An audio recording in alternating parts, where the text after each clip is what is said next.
Hi, today we shall discuss on the steps in the construction of index number. The points to be remembered while constructing index numbers.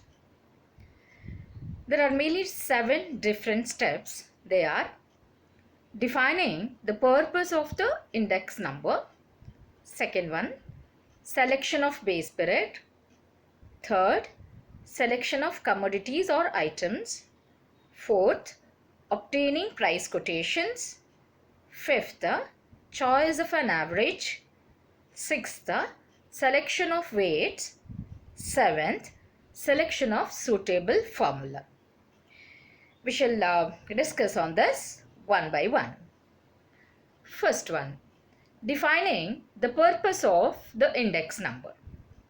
At the very outset, the purpose of constructing the index number should be clearly defined because different index numbers are used for different purpose. The purpose on hand may need a particular index number. For example, while comparing the wholesale prices, we have to construct wholesale price index number. While comparing the consumer prices, we are constructing consumer price index number. Therefore, a clear definition of the purpose is must.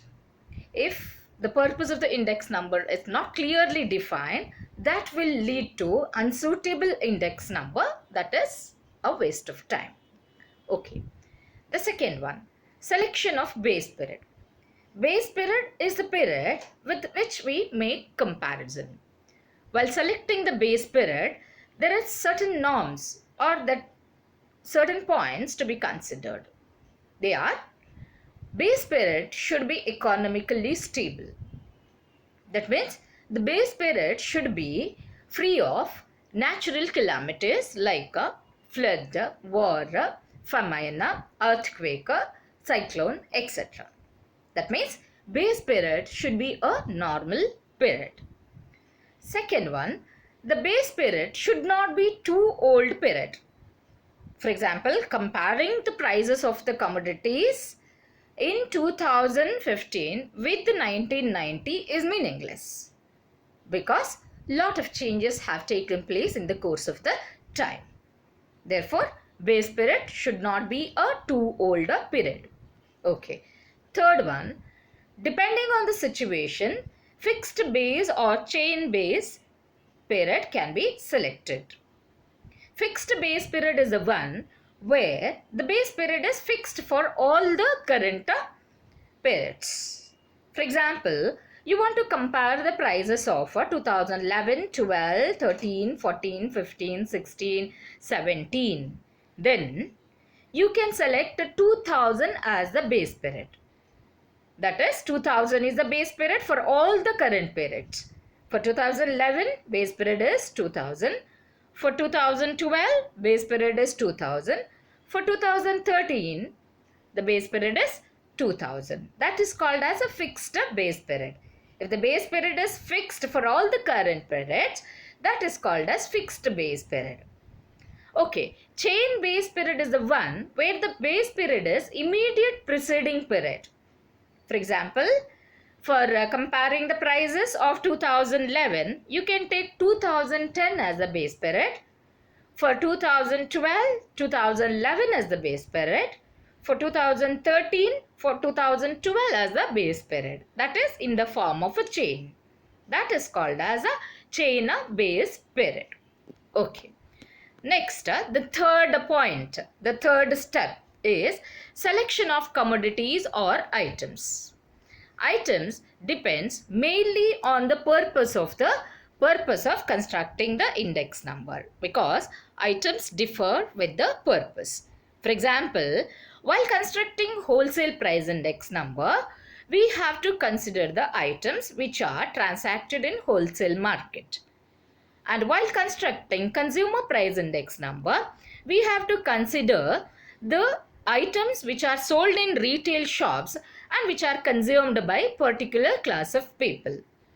For example, if you are constructing consumer price index number for teachers, you have to consider the items which are consumed by teachers. And for doctors, you have to select the items which are consumed by doctors. Okay. Now, the fourth point is obtaining price quotations. Okay, it is a common fact or the general fact that the prices of the commodities vary from place to place, and it also vary from time to time. The price of onion doesn't remain the same in all the shops and at different time points. The price of onion in January is different in February, and it is different in March. Therefore, it is better to obtain the price quotations from the agencies at different time points and from different places. Finally, whatever the price quotations we collected are averaged, and these averages are used while constructing the index number. Okay. The fifth one is selecting the appropriate system of weights. Weights are attached to the items depending upon their importance. Now, more consumed items are given more weightage than the less consumed items. Usually, the weights are nothing but the quantities consumed in the base year or current year, or the combination of base year and current year quantities. That is, sometimes we take base year quantities as a weight for both the base year and current year. And sometimes current year is taken as a weight. Sometimes the average of base year and current year are taken as a weights. We will discuss about this. That is how to select the weights in detail when we discuss about the formula. Okay. Now, the sixth step is choice of an average. There are certain index number formula which makes use of average. The choice is between arithmetic mean and geometric mean. Arithmetic mean is commonly used because it is simple to calculate. But theoretically, geometric mean is the best average because while averaging ratios, appropriate measure of average is geometric mean that we have learnt in first year PU statistics. Okay. Then seventh step is selection of suitable formula. Selection of the formula mainly depends on the availability of data. The formula is selected in such a way that maximum use of data is made. There are many formulas suggested for constructing index number. We'll be discussing about the formula in the next session. Thank you.